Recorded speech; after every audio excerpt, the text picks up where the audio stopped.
Hello mga kadora! Another day, another laag na naman. Dahil weekend, kaya mag-Dodora the Explorer tayo. Papunta kami nito sa Marabot Samar at pinuntahan namin ang isa sa mga beach resort doon. Ang Rojas Beach Resort.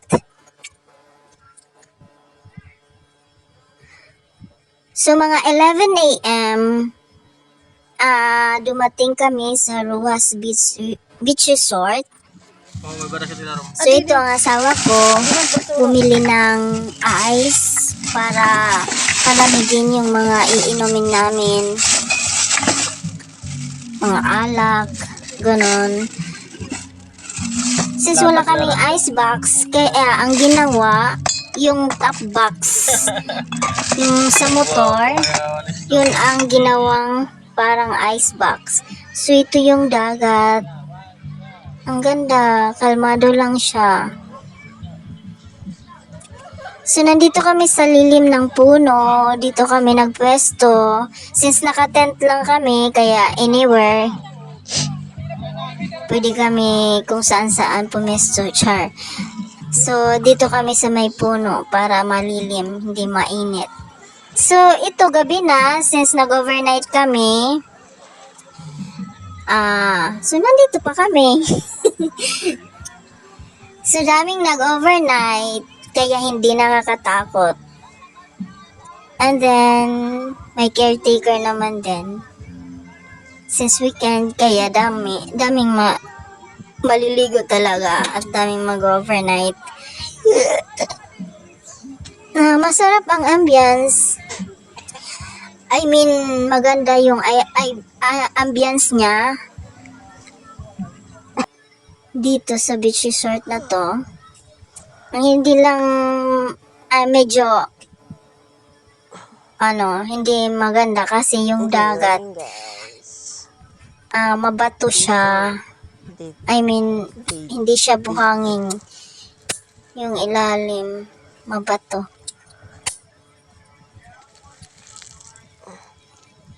So ito umaga na. Yung asawa ko mahimbing pa na natutulog. Ako gumayak na. So video lang ang paligid.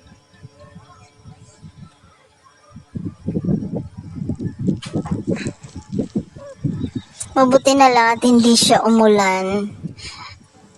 May kidlat at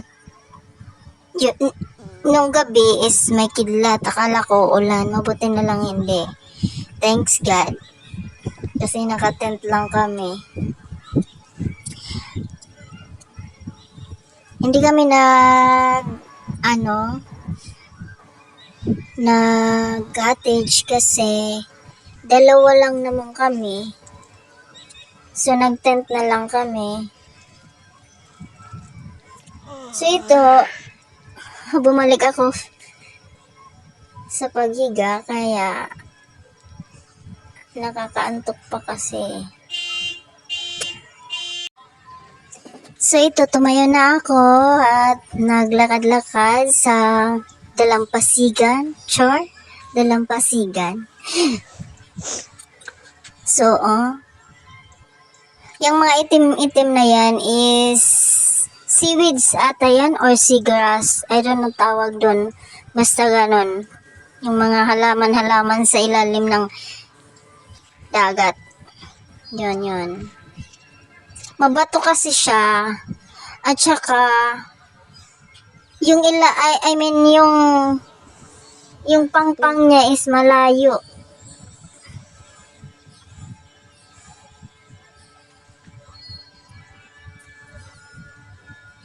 So ito may floating cottage sila.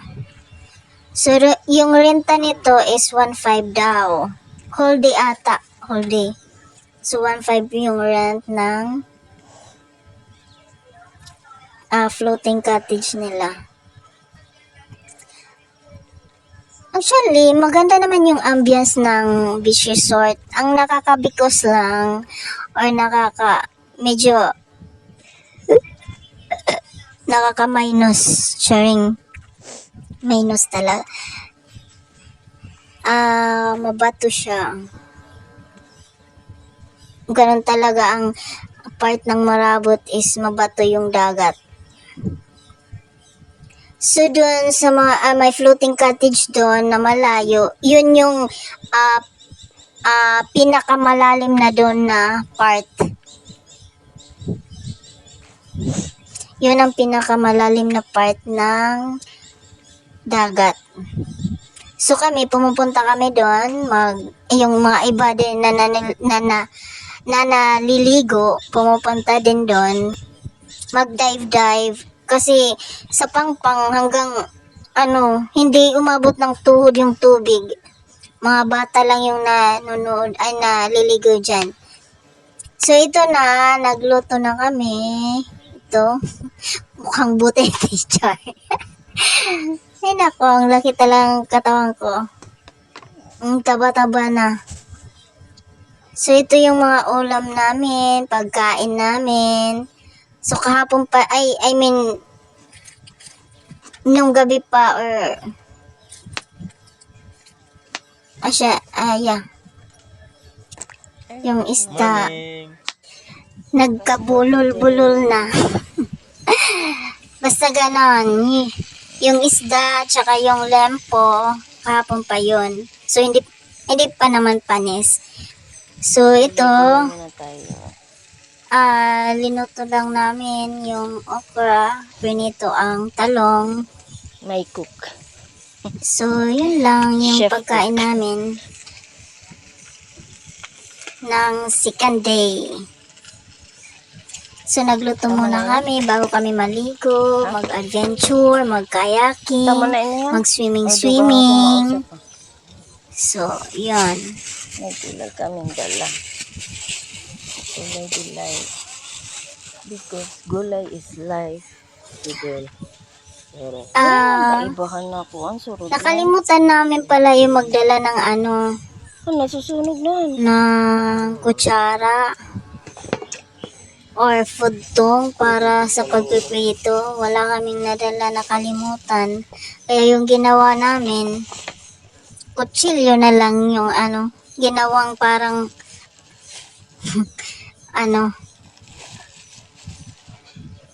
pan prito. Lagi naman yun. Wala kang dumawa. Harap ko na ito.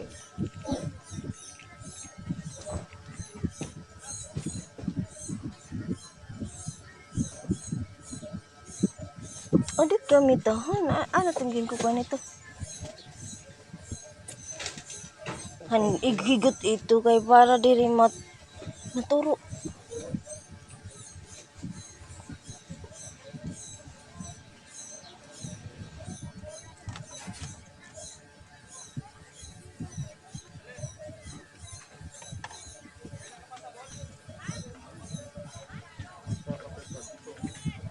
Kaya mo na ito.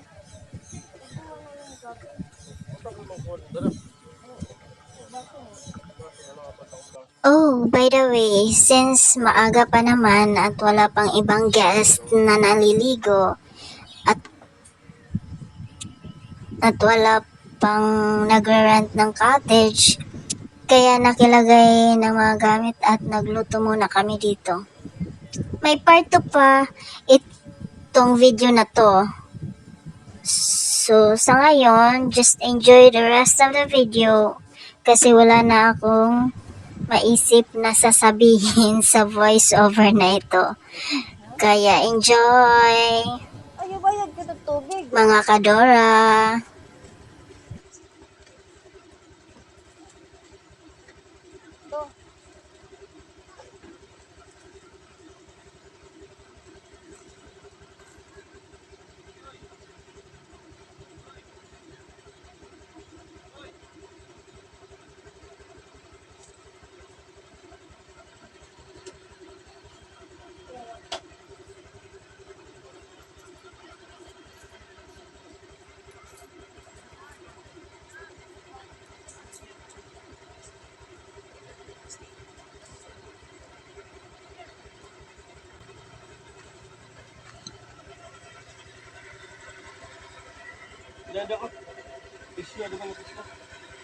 Hmm?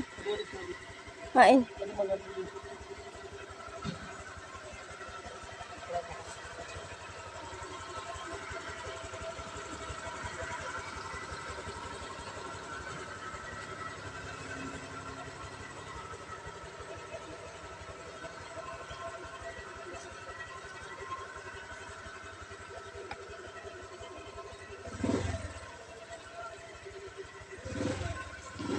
Kalmado ang dagat.